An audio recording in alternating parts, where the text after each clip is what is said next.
Selamat siang teman-teman dan Pak Bambang, Ibu Guru.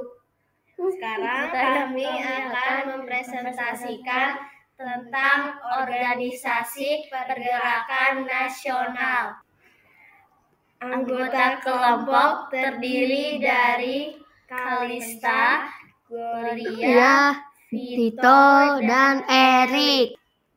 Perjuangan bangsa Indonesia untuk mengusir penjajah belum juga berhasil, dikarenakan perjuangan rakyat masih bersifat kedaerahan, sehingga mudah untuk dikalahkan oleh penjajah. Lalu dengan adanya kaum terpelajar yang menimba ilmu di negeri Belanda, mengubah perjuangan rakyat Indonesia. Perjuangan bersenjata dan bersifat kedaerahan berganti menjadi perjuangan yang bersifat nasional, serta memiliki visi dan misi yang jelas, serta yaitu meraih kemerdekaan. Pergerakan nasional ditandai dengan terbentuknya organisasi-organisasi yang bersifat nasional. Organisasi pergerakan nasional pada masa penjajahan Belanda adalah sebagai berikut. Organisasi Budi Utomo didirikan pada 20 Mei 1908, Jakarta, Indonesia. Tokoh pendiri adalah Sutomo Muhammad Sulaiman, Surati Tirtonegoro, Muhammad Saleh, Gondo Suwarno, Gunawan Mangunkusumo, R.M. Gubrak, M. Suwarno, dan Angkra Projo Sudirjo. Tujuan dari organisasi ini adalah meningkatkan derajat dan martabat bangsa melalui pendidikan, meningkatkan ekonomi rakyat, dan mempererat kehidupan sosial, mengembangkan kesenian dan kebudayaan, mengatasi perbedaan sosial, dan memberikan beasiswa bagi murid-murid. Bentuk perjuangannya adalah bekerja sama dengan Belanda untuk memperjuangkan kemerdekaan, aktif dalam mempromosikan kebudayaan Indonesia, termasuk seni, sastra, dan tradisi lokal. Organisasi Serikat Dagang Islam (SDI). Organisasi Serikat Dagang Islam (SDI) merupakan organisasi ekonomi yang berdasarkan pada agama Islam dan perekonomian rakyat sebagai dasar penggeraknya.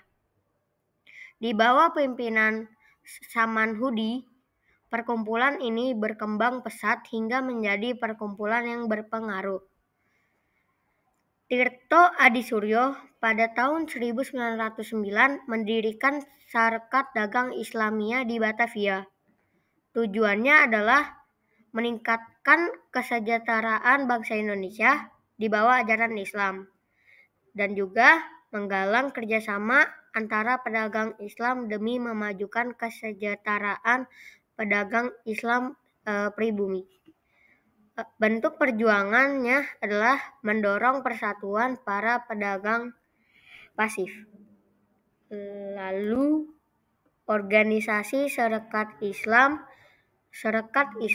atau disebut juga SI merupakan organisasi Islam yang didirikan pada tahun 1911 di Surabaya, Jawa Timur. Organisasi ini memiliki tujuan untuk memperjuangkan hak-hak rakyat dan membangun masyarakat Islam yang sejahtera. Sarekat Islam memiliki peran penting dalam perjuangan kemerdekaan Indonesia.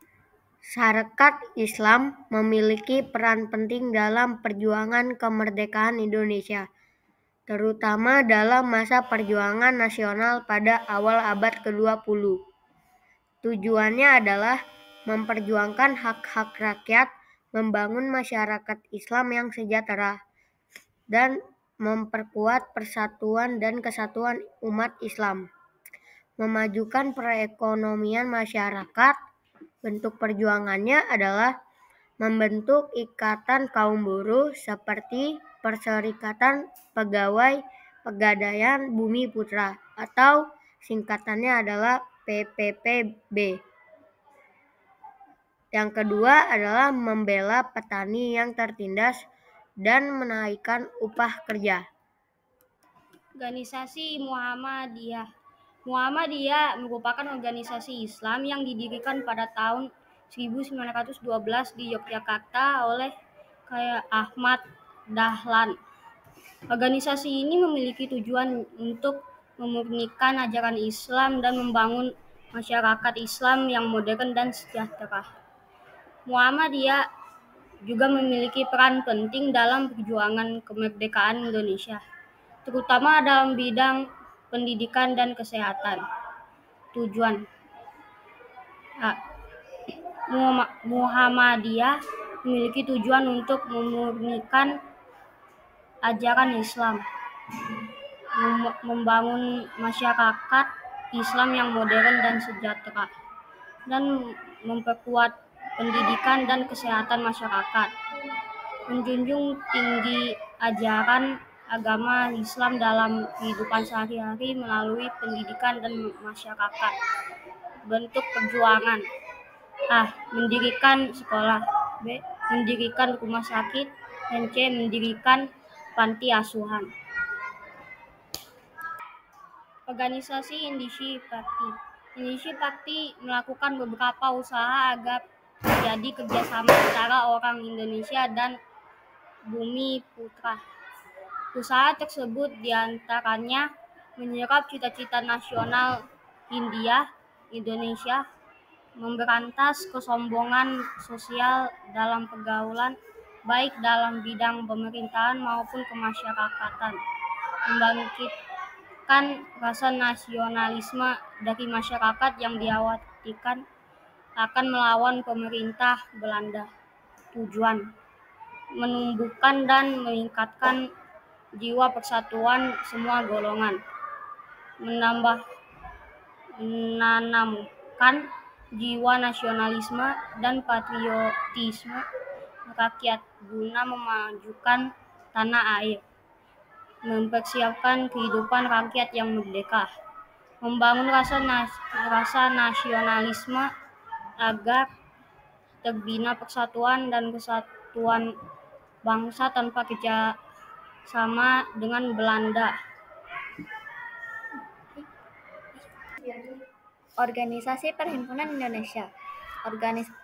Organisasi Perhimpunan Indonesia adalah organisasi pelajar Indonesia di Belanda yang didirikan pada tahun 1908. Organisasi ini merupakan salah satu organisasi pergerakan nasional yang berpengaruh di luar negeri. Perhimpunan Indonesia didirikan oleh para pelajar Indonesia di Belanda. Tujuan: menuntut Indonesia merdeka, mempersatukan pemikiran dan gagasan para pelajar dan berjuang merdeka, memajukan kepentingan dan bersama orang-orang pribumi dan non-pribumi bukan Eropa di negeri Belanda. Organisasi Taman Siswa. Taman Siswa adalah nama sekolah yang didirikan oleh Ki Ancar Dewantara pada tanggal 3 Juli tahun 1922 di Yogyakarta. Pada waktu pertama kali didirikan, sekolah Taman Siswa ini diberi nama National Undergraduate Institute Taman Siswa, yang merupakan realisasi gagasan Dewantara bersama-sama dengan teman di Paguyuban Selosok Kliwon. Tujuan: meningkatkan jiwa kebangsaan. B. Kemerdekaan Indonesia yang kemudian berhasil diwujudkan pada tahun 1945. Untuk perjuangan: A. Mendirikan sekolah perguruan Taman Siswa. Terima kasih.